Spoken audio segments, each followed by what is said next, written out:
Hey guys, this is another Sonic 2 video, back to back after the first one. And this one I'm going to be discussing the spoilers that were in this movie. Now, um, as I mentioned, the emeralds are in this movie, and I liked the way they did it because, like, I have the emeralds printed right here by my side. The emeralds in this movie are a lot smaller, like the size of like what appears to be like a silver dollar in terms of their size. Usually when they're done, they're a lot larger, like a diamond, but here they're a lot smaller. And I like also the way how they merged together the four and the Master Emerald to make it, streamlined a bit. I thought that was a really, really clever idea. I also really liked the lore that they showed for the Emerald and how that was fought between the early echidnas and, the pre-anthro owls. I thought that was also a really cool, nifty trick. I was also really surprised to see not Sonic, Knuckles' father. Like, we've never seen that before in the games. I mean, yeah, or in like some of the Archie comics, we've never seen that for, you know, outside the games. And I thought that was also really cool to see. I hope to see Sonic and Tails' parents. I think that would be pretty awesome. I also think, the way that we saw like the warriors that came out of the portal with Knuckles. They were in the prequel comic. I would love to see more of them because that really interests me. With like, what planet are they from? What world are they from? Like that sounds really interesting to me. And I thought the banter with, Wade was really good with Stone. I think Stone to build up on himself as more like a snivelly kind of character, like from Sad AM.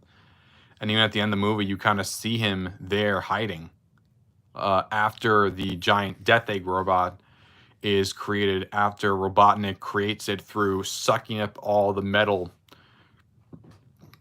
and forming it into a creation of his own.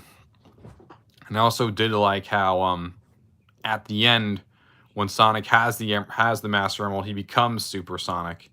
Though I would probably say that he's up against the Death Egg robot, but Robotnik doesn't have any powers, but at the same time, it is a giant hulking machine.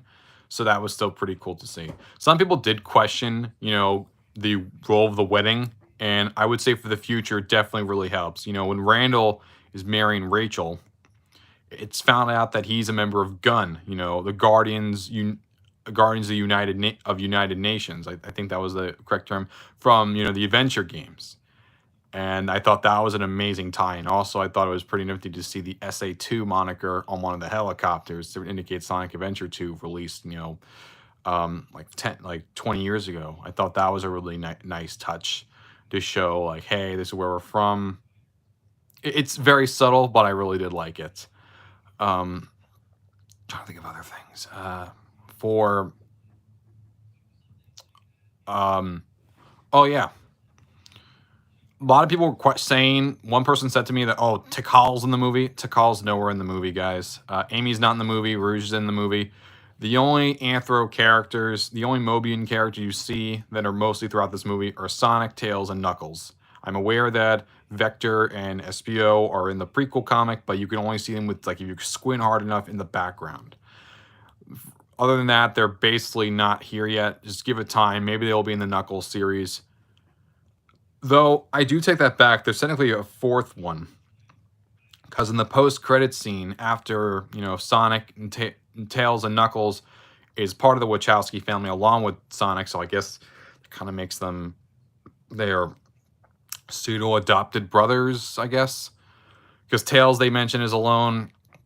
He was tracking Sonic, sort of, I guess you can say like a stalker, but that's how it was originally. That's how he was originally written. And Knuckles, how he was basically the last of his like kind, like the way they do the animal alien species for the Mobians, they sort of have them like different races almost. Like for instance, let's say if they make a movie and the rabbits represent the Americans and the moose represent the Canadians, something like that. That's how it was done here.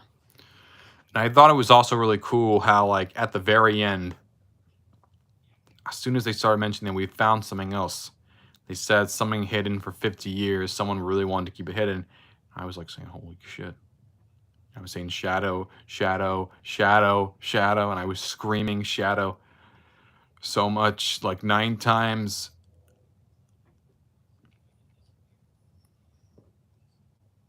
All right.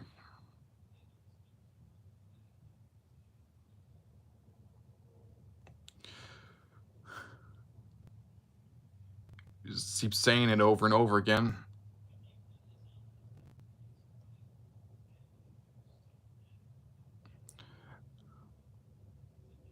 There's a lot of kids in that theater, and I think I was probably the biggest one.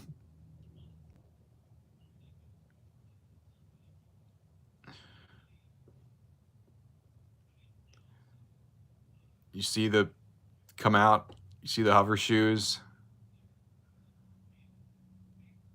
and you see his eyes open up at the end.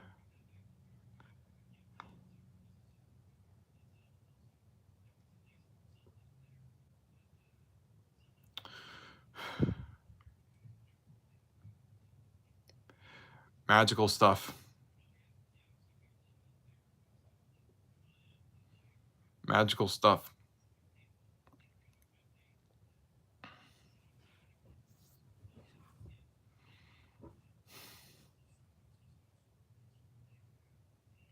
I know I'm mostly quiet about this, but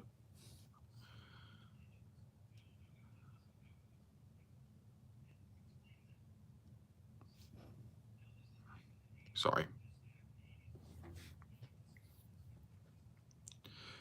This is a character that I thought was going to make it to Smash Brothers, and I was so heartbroken because all the rumors said he was going to come because Sonic was still alone for a third game, and I didn't want it to be the third one, but it was.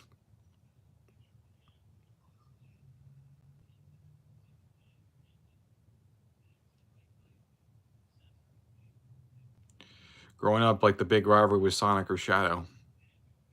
Growing up in the 2000s. And now, well, Sakurai turned him down. Jeff Fowler, Pat Casey, Josh Miller, Toby Asher, Tim Miller. They made it happen this time. I felt so magical, especially through everything that I've gone through. This place has so much dedication and so much passion. I hope they never leave, and I hope they keep growing this franchise as much as they possibly can to truly show it. We're here for business. Watch out for us. But that's just my thoughts, guys. What do you think? What do you think of the spoilers I told you? Did you get as emotional as I did?